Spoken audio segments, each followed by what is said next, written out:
And here's Gung Ho, Airborne, Doc, and Snow Job. Hey, hey! Ron River here.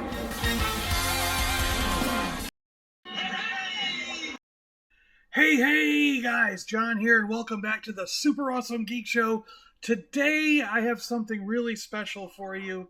Another one of my favorite figures is Snow Job from the original G.I. Joe line. 1983, I think this guy came out, and was one of the first wave to have the swivel arm, kung fu grip, whatever you want to call it. Snow Job was one that I had when I was a kid, and he was one of my favorites as a kid.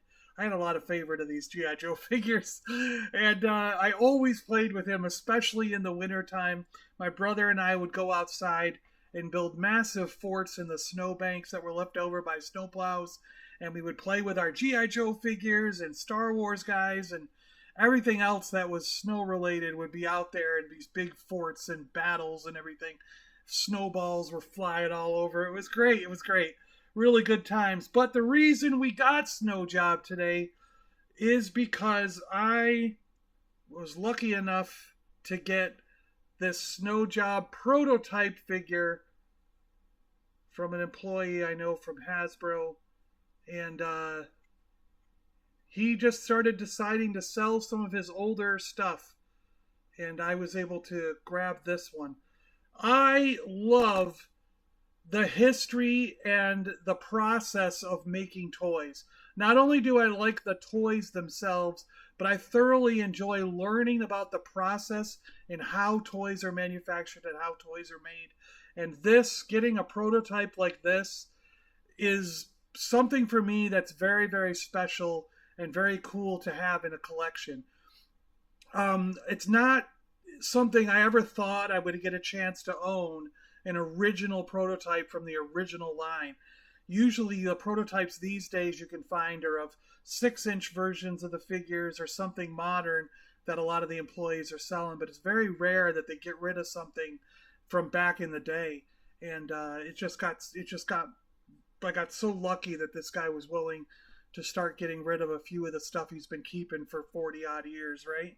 So yeah, here we go. Let's take a closer look at Snow Job, the prototype, and we'll look at a couple figures that the mold was used to make as well. All right, guys, here we go. Hey, Joey, watch this! Davey, my back! The ice can break! You're breaking my heart! Help me! Hold it! Don't go on the ice! You'll only add more weight! Snow Job! Find something that'll reach. This branch ought to work. Remember, frozen ponds and rivers may not be totally frozen. And we could be skating on thin ice. Now we know. And knowing is half the battle. G.I. Joe! Okay, guys, here he is, the prototype test shot of Snow Job from 1983. Now, what it is that Hasbro would have sent the mold over to China or Taiwan or Vietnam or wherever they were going to get this thing printed out and injected. It's injected molded. It was a metal mold that they injected plastic into. And then that company, that manufacturer would send a test shot, an example of the figure, which is what this is, over to Hasbro here in the States. And the executives and the designers and everybody could sit down and look at it, check out the detail, check out the articulation, check out how it's put together. And then they would give their okay on it, or they would change things. They might say, we need more detail in the scarf. The face doesn't look right. The legs don't articulate the way we wanted them to. And then they would make changes to it. And then they would get another test shot. And then if they verified it was okay, that would finally go into production. So what we have here is a test shot of the Snow Job. And one of the things that you often can find on a prototype is marks like this. Typically they were WH, HW, HM, things like that. BS, B something, B, they'll be on there. You'll find those marks on a prototype often. A lot of times they're written on the back or the chest or the bottom of the feet, things like that. And a lot of times these test shots are molded in a plastic that the the manufacturer just had lying around. It's not going to be the final production plastic. But in this case, it was done white, just like the character would have been. He'll fight for freedom wherever there's trouble.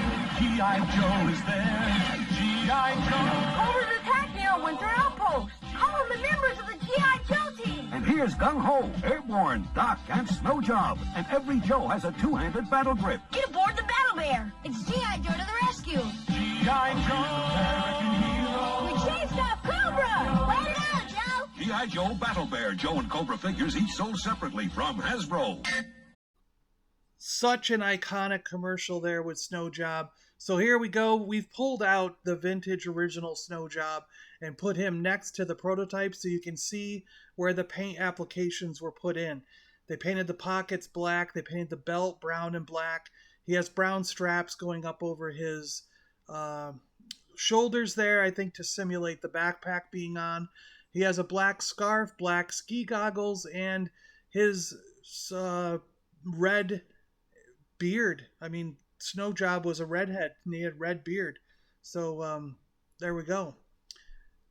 Pretty cool. I really like Snow Job. I think it's a great figure, great character in the G.I. Joe cartoons and the comic book. And then later on, they did use the same mold to create other figures. This is not a Snow Job figure on the left. This is another figure entirely from an Arctic team expert pack. I think it was a multi-pack. And then there are some that are darker blue, black even, I think. And they made a few other versions that were based on the Snow Job mold. So it's pretty cool. I hope one day to collect more of the figures that were made from this mold.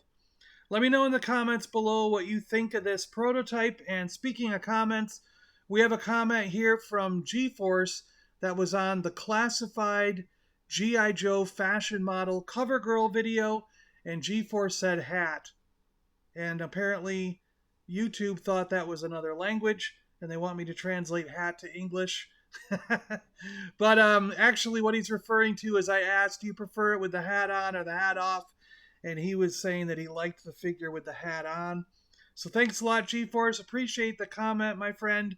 Always good to see you in the comment section. If you want to see your comment in a future video, just leave a comment below this one. Let me know what you think of the prototype.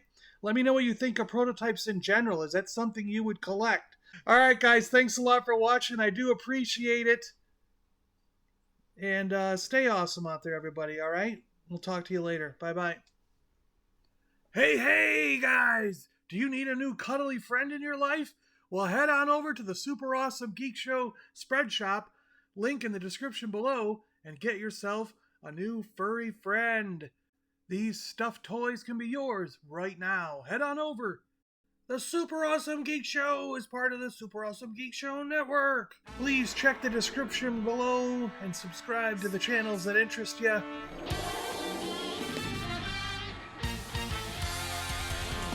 I am John, Wookiee impersonator and Aladrin warlock with the Warriors of the Stars. Along came Jason, my bearded friend. Fabulous secret ideas were revealed to me the day he came to my house and said, I want to make a podcast! Only two others share this secret. I am Chris Visions. I like walks on the beach, sunsets, poodles. What's up, everybody? Morphin' time. Hi, I'm Rick Remender. Rob, the artist. Hey, everybody. How are you doing? Hey, I'm Mr. Sabella. Hi, this is Ashley Eckstein, voice of Ahsoka Tano. Robbie Amell. What's up, guys? Today I have special guest Mike Selinker. You do indeed. We're working on Black Science. Bob McLeod, creator of the New Mutants. I've been working for Marvel and DC Comics for the last 40 years. Brian Herbert. About a year ago, I've got a Twitter site. I couldn't get my own name. Somebody took my name. And we have special guest Gus Lopez. Oh, hey guys, I'm thrilled to be on. Robin Hobb is here. Working on a trilogy called The Fitz and the Fool. Livio Raimondelli. Appreciate it. I'm a big Transformers fan, G1 fan myself. Together we started talking about toys, comics, games, and movies on the Super Awesome Geek Show!